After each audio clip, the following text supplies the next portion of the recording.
Hola, me llamo Ana Yats y en este vídeo vamos a resumir las características generales del impuesto de sociedades. En primer lugar, para hacer los cálculos nos vamos a basar en la normativa que está publicada, la Ley 27/2014, en el mes de noviembre y que entró en vigor para los periodos impositivos que se iniciaban a partir de enero del año 2015. También tener en cuenta la información que está en el reglamento del impuesto, que está en Real Decreto el 634/2015, que se publicó el 10 de julio. Sea la normativa en que nos basamos para hacer la liquidación del impuesto de sociedades. Vamos a ver un poco las características que se definen en el artículo 1 al artículo 3 de la ley. En primer lugar, comentar que se trata de un impuesto directo que grava lo que sería la renta que obtienen las personas jurídicas y también otras entidades no jurídicas que de alguna forma no tributen en IRPF. Por ejemplo, el tema de las sociedades civiles, que si tienen objeto mercantil, a partir del año 2016 tienen que tributar por el impuesto de sociedades. Otra cuestión, al decir que es directo, es que tiene en cuenta las características del contribuyente. No paga lo mismo una empresa, por ejemplo, según lo que facture.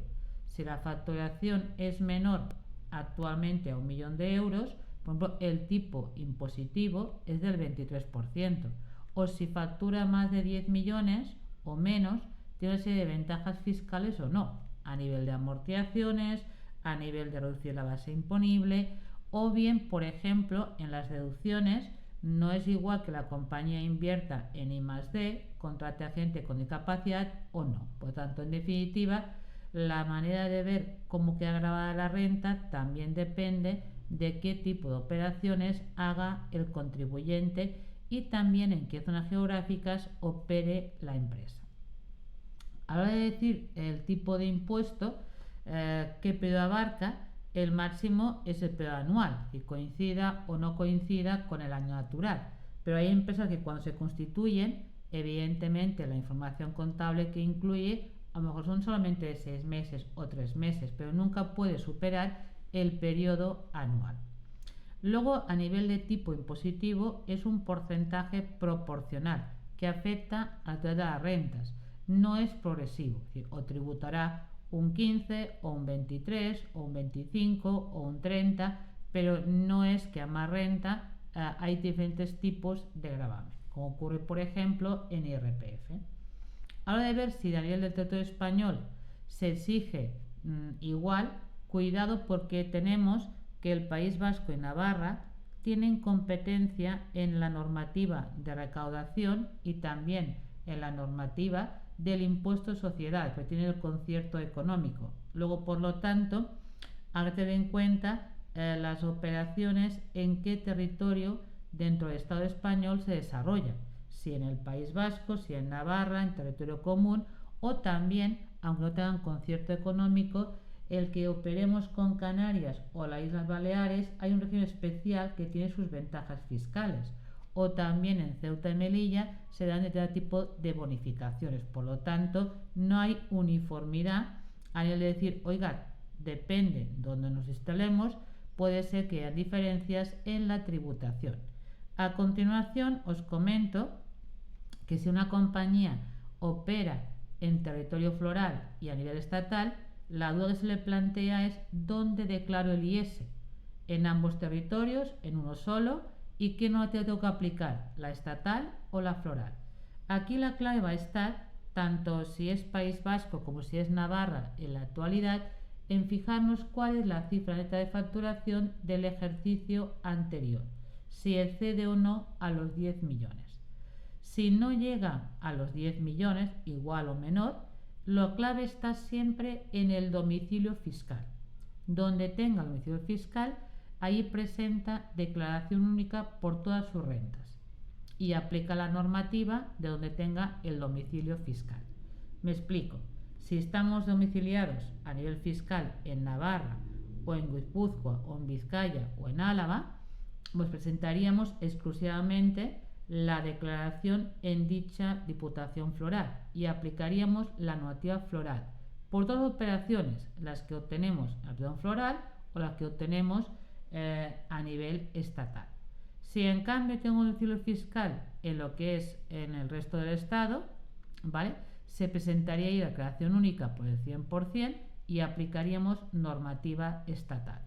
¿Qué ocurre si la facturación en el año precedente excede los 10 millones de euros? Que luego hay que presentar declaración en todos los territorios, en la Diputación Foral y en la Diputación Estatal. Perdón, es decir, en la Diputación Foral y también a nivel estatal, en proporción a lo que hemos facturado el año anterior en Navarra, en Guipúzcoa, en Vizcaya y en el resto del estado, por ejemplo. Luego el tema es ver con qué normativa he de hacer el cálculo del impuesto, si la estatal o la Diputación Foral. Aquí la clave va a estar luego el domicilio fiscal, donde lo tenemos y si el volumen de operaciones excede o no al 75%. Os cuento, si el domicilio fiscal está en el País Vasco o Navarra y el volumen de operaciones con el territorio común excede al 75%, se aplicaría la normativa estatal.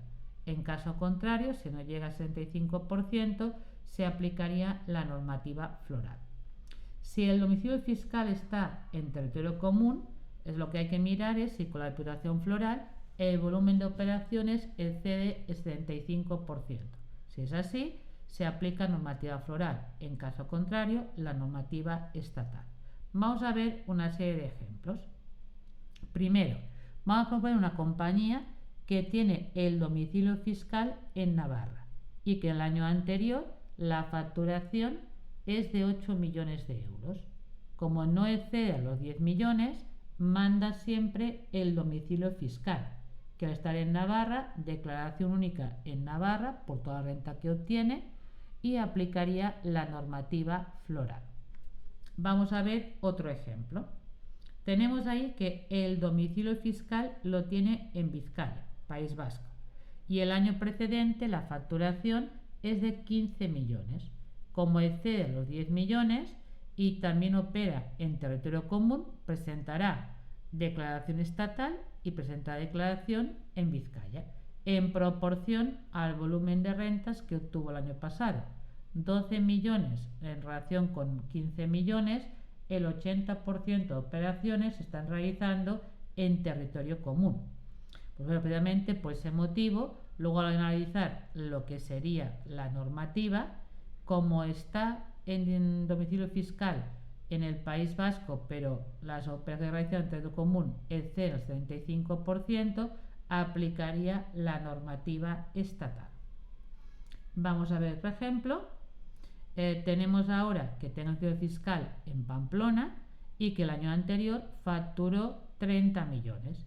También excede a lo que serían los 10 millones y opera en territorio común en Navarra y en Guipúzcoa. Presenta declaraciones en las Diputaciones Forales y en territorio común en función de los porcentajes de respecto a toda la facturación del ejercicio anterior. En cuanto a la normativa, si sumamos lo que es ingresos que obtiene en Diputaciones Forales respecto a lo que es el total de la facturación, como no excede el 75%, aplicaría la normativa estatal. Luego, tenemos un poco la idea de si tributamos a nivel foral o a nivel de territorio común o en ambos, también en los artículos iniciales del IS nos definen qué se entiende como actividad económica y si la compañía de la cual estamos haciendo la liquidación tiene la consideración de entidad patrimonial o no. Esto figura en el artículo 5 de la normativa. Y aquí hay que tener especial cuidado, por ejemplo, en las empresas que se dedican al arrendamiento de inmuebles. Que para entender que hay actividad económica hay que acreditar que el volumen de inmuebles que tengamos para alquilar o para, en este caso, requiere que la gestión de una persona invierta la jornada completa. Es decir, lo importante cuando una compañía como actividad principal se dedica al alquiler de inmuebles es poder acreditar que el volumen que hay de inmuebles, o bien pues se dedica también al tema turístico que fuera, requiere que una persona se dedique jornada completa. No quiere decir que esa persona tenga que estar en la nómina de la contabilidad de la compañía que se dedica al alquiler de inmuebles. Puede estar soportado por el grupo mercantil o contratarlo a una empresa especializada. Pero insisto mucho en la idea de si el volumen de inmuebles que se tienen y la actividad que se haga con ellos justifica la dedicación de una persona como mínimo a jornada completa. Si no es el caso, se entendería que no hay actividad económica y perderá una serie de ventajas que luego veremos. En cambio, ¿qué se entiende como entidad patrimonial? Ahí lo que hay que mirar es la composición del activo. Si más del 50% de activos están no afectos a ninguna actividad económica, son inmuebles que se tienen como para tenencia de bienes y no se tienen dispuestos ni a venderlos ni a alquilarlos, o son inversiones financieras en compra de bonos, obligaciones, ETFs, acciones por debajo del 5%, serán bienes no afectos. Si el volumen de bienes no afectos alcanza o supera, mejor dicho, el 50% del activo total, se considera que esa entidad es patrimonial. ¿Cómo se hace ese cálculo del 50%? Se hace con los balances promedios trimestrales. Y luego también hay consultas vinculantes para indicar lo que es el efectivo de los derechos de cobro, cómo los computamos, como bien afecto o bien no afecto. A lo que es la operativa de lo que está generando la actividad económica, lo que tengo alquilado y lo que tengo para vender, eso no hay problema, se entenderían como afecto. Pero el tema está cuando yo transmito elementos patrimoniales afectos a la actividad económica. ¿Durante cuánto tiempo ese efectivo o crédito se computaría como bien afecto? Pues el periodo positivo de la venta y de alguna forma, o bien si esa venta se ha realizado en los años anteriores. Pero si la venta se ha realizado hace más de 2 años, se computaría como un bien no afecto. Vamos a ver un ejemplo para entender cómo hacemos el cálculo de lo del 50% para ver si es entidad patrimonial o no. Aquí hablamos de que ya doy datos promedios de los 4 balances trimestrales. A nivel de inmuebles tenemos que los no afectos, puramente tenencia de bienes, se están valorando en 600.000 y los que tenemos para vender o para alquilar en 400.000. También he hecho inversiones en acciones, ETFs, en deuda que están no afectos. Pues en acciones el porcentaje de participación no alcanza el 5%. Y en total tengo el promedio 200.000. Y en cambio, en participaciones en las que mantengo ese 5%, tengo 300.000. Y en cuanto a dinero o derechos de cobro asociados a la venta de inmuebles afectos, de este año o los 2 años anteriores, proceden 150.000 euros y de hace más de 2 años 400.000. Eso es importante porque este estaría ya no afecto y el anterior estaría afecto. Y lo que es ya la operativa del día a día, de los alquileres que estoy cobrando, facturando, etcétera, son 100.000 euros. Estaría afecto. Hago la distribución de lo que hemos puesto en el ejemplo entre lo que es no está afecto y lo que está afecto. Digo, en inmuebles, lo que son de pura tenencia son no afectos, lo que gestiono para vender o para alquilar están afectos. En el tema de inversiones financieras, las que considero puramente especulativas y no tengo una participación de un 5% serían no afecto, y lo que sería en definitiva ya participación de un 5% más en entidades con carácter de permanencia estarían afecto. Y el dinero disponible que tengo a día de hoy por ventas de activos afectos de este año y los anteriores son 150, y de aquí a hace más de 2 años estarían como ya no afecto, o sea, lo operativo.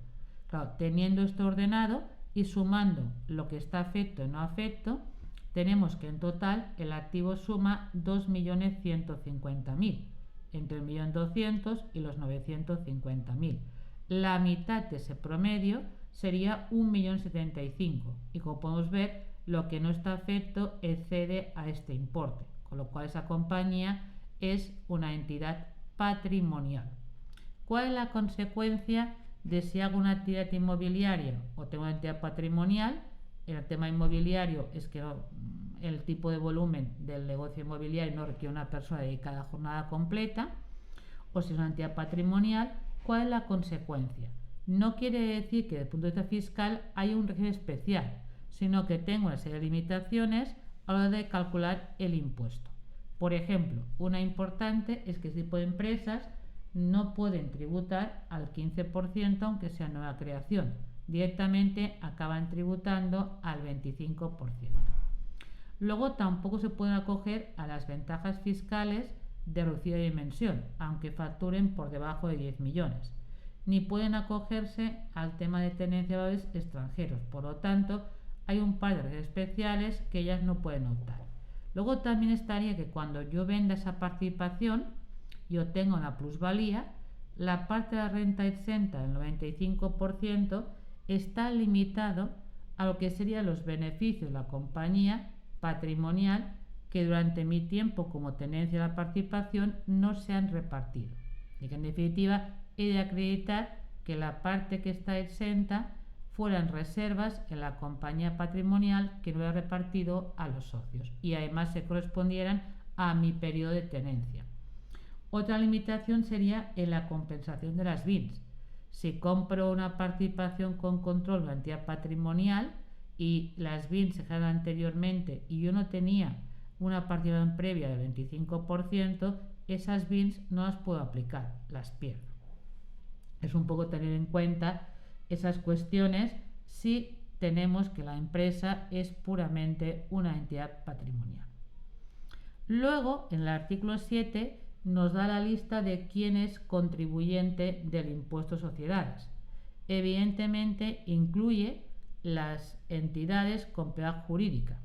En definitiva, aparte de sociedades mercantiles, cooperativas, asociaciones políticas, sindicatos, entidades empresariales, fundaciones, en fin, hay una lista que ahí nos va a nombrar qué tipo de empresas deben tributar por IES.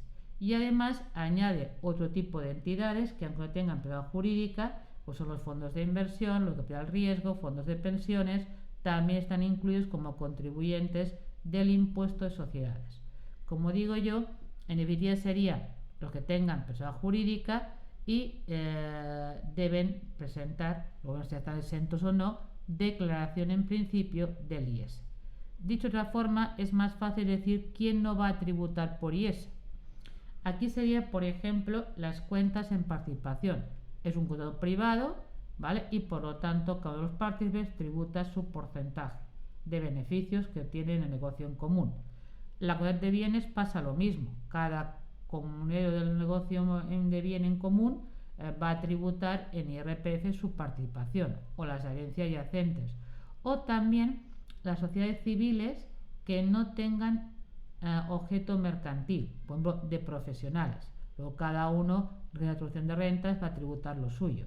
O bien, mientras están en proceso de formación, y por ejemplo, una SA que todavía no está escriturado, el capital o se ha convertido en irregular porque no se ha otorgado la escritura pública a tiempo, van a tributar directamente los socios y no existe personalidad jurídica y por lo tanto, como tal, como ente, no existe y no tributa por IES.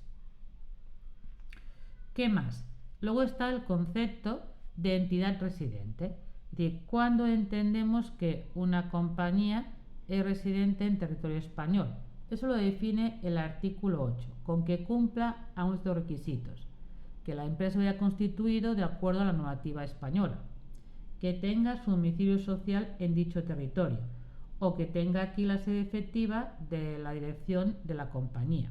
Por tanto, cualquiera de esos requisitos haría que la compañía se entendiera que reside en España, con lo cual tributaría no solamente con la renta en España, sino también si opera en el extranjero, también esas rentas se incluirían en la tributación en España, para que luego se aplicaría lo del convenio o la doble imposición a nivel de deducción o de renta exenta. Luego también un tema importante es definir el domicilio fiscal, que en principio coincide con el domicilio social siempre que en él recaiga la dirección efectiva del negocio. Si hay dificultades porque hay diferentes sedes en el territorio español, hay que prevalecer la que realmente tenga mayor valor el inmovilizado. Yo tengo varios edificios a nivel del territorio español ¿vale? Y no saben muy bien dónde está la dirección efectiva, pues oye, pues si los inmuebles que tenemos en Valencia pesan más que el resto, se define Valencia como domicilio fiscal. Y es importante que cualquier modificación de domicilio fiscal debe comunicarse a la agencia tributaria. A continuación vamos a ver si todo el mundo está obligado a presentar liquidación de IS o hay entidades que están exentas. El artículo 9 define en el apartado primero quién está exento en total. Cuando te dice que usted está exento en la totalidad, quiere decir que no va a presentar el impuesto y las rentas que obtienen que estén sujetas a retención no se le practica retención, al margen que tenga que dar una contabilidad. Principalmente son entes públicos, el propio Estado, la comunidad autónoma, las diputaciones, el Banco de España, la Seguridad Social y también aquellos mismos públicos que estén en la Ley 6/97 en la disposición adicional 9ª y 10ª, como puede ser Instituto Cervantes, la Agencia Tributaria, Consejos Económicos y Social, la Comisión Nacional de Valores, toda una serie de entes que al ser públicos, en definitiva, la idea es ya de entrada, aunque hay una contabilidad pública, no presenta liquidación del impuesto a sociedades. Luego, en el artículo 9.2, 3 y 4 nos define qué tipo de entidades están parcialmente exentas y veremos en cada caso si hay que hacer declaración o no. En primer lugar, en el 9.2 están las fundaciones que se han constituido de acuerdo a la Ley 49/2002. Estas, que queden claro, que deben llevar siempre contabilidad y presentar impuestos de sociedades por la totalidad de las rentas, y además tiene un régimen fiscal especial que aquello que esté al margen de la actividad que realiza la fundación va a tributar a un tipo del 10%, pero aunque no hubiera actividades que estuvieran sujetas y no exentas, debería presentar igualmente declaración, aunque sea a nivel informativo. Luego están otro tipo de entidades que están definidas en el artículo 9.3, como puede ser asociaciones que no tengan el carácter de fundación, colegios profesionales, cámaras de comercio, mutuas colaboradoras con la seguridad social. Pues ese tipo de entidades, cuidado, porque si no superan una serie de requisitos, ¿vale? Puede ser que tengan, si no superan los límites del 124.3, no tienen por qué dar contabilidad y no presentan IS. ¿Cuáles son esos límites? Cuidado, deben cumplir con los 3 requisitos. Que la cifra total de ingresos no exceda los 35.000 euros anuales, entre cuotas de afiliados más subvenciones. Que el resto de ingresos que no están exentos no excedan los 2.000 euros y que esas rentas que no están exentas estén sujetas a retención. Si cumple esos requisitos, los 3, no tiene la obligación de llevar contabilidad ni presentar impuestos a sociedades. Con que supere alguno de ellos, tiene que hacer contabilidad y presentar el impuesto. Y luego, en el artículo 9.4, están los partidos políticos, en la financiación. Estos también deben llevar contabilidad y presentar el IS, aunque sea a nivel informativo.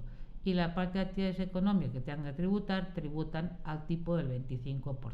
Pues cuidado para ver realmente si estoy parcialmente exenta, ya digo, excepto lo que son del artículo 9.3, si cumplen los requisitos, estas sí que no presentan el impuesto, pero el resto sí. A continuación, hago hincapié qué pasa en la inspección cuando se nos detectan o afloran, en definitiva, activos que no están dados en contabilidad, o hay pasivos que están contabilizados pero que realmente no puedo probar. Pues bueno, que en la organización de esas rentas hay que ver a qué año se imputan y cómo se ajusta este tema en contabilidad. Porque la idea va a ser, evidentemente, que siempre que lo que se aflore en la inspección, ¿vale?, no pueda acreditar su procedencia, me aplicarán el periodo que no esté prescrito, el más antiguo. Y eso implicará, evidentemente, tener que pagar lo que lo pagué en su día, con la sanción correspondiente y los intereses de demora. Vamos a ver algún par de ejemplos de este tema. Lo primero, en la inspección que me han hecho en el año X5, detecto unos terrenos que son de la empresa y que no constaban en contabilidad. Pero yo puedo aportar documentación que la operación de la compra tuvo lugar en el octubre del año X2 y que pagué por ello medio millón, acreditando de la entidad financiera que pagué 300.000 euros el año X2 y en el año X3 pagué 200.000. Bueno, pues como puedo acreditar el coste de los pagos, la idea de Hacienda es que me lo va a imputar como renta del año X2 300.000 euros y lo que sería del año X3 200.000 euros, con la correspondiente sanción y los intereses de demora que corresponderían. Una vez regularizo la situación, ya puedo aflorar en la contabilidad el terreno, que sería la idea de darlo de alta por el precio que pagué en su día, el medio millón, y lo que, como claro, es un error contable, lo estás contabilizando en el año X5 y eso tiene su procedencia como renta del año 2 y 3. Por tanto, va vía ajuste de reservas por el importe neto, descontando de lo que es el 25% esas rentas que eran ocultas que no había tributado, que sea el acta del año X2 procedente y revisión del IS del año X3. Luego esto cuando lo pague, más la sanción, más los intereses. A continuación, también he puesto un ejemplo de una empresa que es española que tiene propiedades en Andorra que no constan en la contabilidad. Claro, aquí el tema es tener bienes en el extranjero. Si fuera una empresa y estuvieran contabilizados, yo no voy a hacer el modelo 720. Pero aquí, si no está contabilizado y no he informado en el modelo 720, declaración en el extranjero de bienes o de cuentas corrientes, etcétera, ¿qué ocurre? Aquí la única solución que tengo es poder acreditar que esto lo he comprado con rentas que están prescritas, ¿vale? Por lo tanto, si puedo probar que tengo desde enero del año X0 y que eso procede de ahí y eran rentas de ese momento, evidentemente con un periodo prescrito no pueden sancionarme y puedo aflorar tranquilamente en contabilidad el terreno contra reservas voluntarias, ¿vale? Y ya digo, actualmente el no informar y presentar ese modelo, las sanciones se han modificado y por lo tanto son bastante inferiores a las que eran anteriormente y admite la prescripción, cosa que antes no la admitía. Luego también están los pasivos. ¿Y qué pasaría si viene una inspección de Hacienda, verifica el tema de proveedores y no puedo aportar los documentos, ni albaranes, ni facturas, ni CMRs que justifiquen ese pasivo? Que aunque sea un periodo prescrito, le da igual a Hacienda. Como no lo puedo acreditar, aunque fuera en contabilidad desde hace 6 años, la renta acaba tributando. Por tanto, aquí habría que hacer, evidentemente, cancelar ese pasivo, poner reservas y pagar de ese incremento de patrimonio que considera Hacienda un 25%.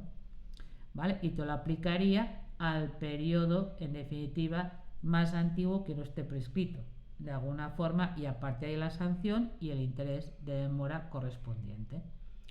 Por último, hago referencia un poco al tema de obligaciones contables y fiscales, es decir, qué plazo tienen las empresas para hacer la contabilidad. Desde la fecha de cierre para realizar las cuentas anuales tienen 3 meses. En el mes que hace 4 tienen que realizar el libro diario y el inventario de cuentas anuales con el informe de auditoría hecho. Y luego deben convocar la junta de accionistas en los 6 primeros meses desde la fecha de cierre. Una vez la junta de accionistas apruebe las cuentas anuales y tendrá un mes desde la fecha de aprobación de las cuentas anuales para depositarlas. Pero para pagar el IS, el tema contaremos siempre desde la fecha del cierre contable 6 meses más 25 días. Es un poco para ver, una cosa es cuando hago el precálculo y lo contabilizo y otro es el modelo, qué día lo presento. Y también, por lo tanto, qué día tendré que hacer el pago. Pongo ejemplos. Una compañía que tenga el ciclo contable coincida con el periodo natural o con el año natural y sea el 31 de diciembre, si contamos 6 meses, nos vamos a 30 de junio y presentar el impuesto del 1 al 25 de julio. ¿Qué pasaría si la fecha de cierre contable fuera el 30 de septiembre? Contemos a partir del 30 de septiembre 6 meses. Nos vamos al 30 de marzo. ¿vale? Pues sería de 30 a 30. Y luego hay que contar 25 días naturales, con lo cual el pago del IS de ese periodo impositivo va desde el 30 de marzo al 24 de abril como fecha tope. También, por ejemplo, si cerrara el 30 de marzo, contando 6 meses, nos vamos al 30 de septiembre y a partir de ahí del 1 al 25 de octubre. Por lo tanto, cuidado con los plazos para hacer la presentación del impuesto, porque esa idea de que, por ejemplo, un mes en el cual yo cierro acabe en día 30 o en día 31, hace que tengas un día más o un día menos para pagar el impuesto. Gracias por vuestra atención y espero que este vídeo os haya resultado interesante como resumen un poco de las características que hay que tener en cuenta para hacer la liquidación del impuesto de sociedades.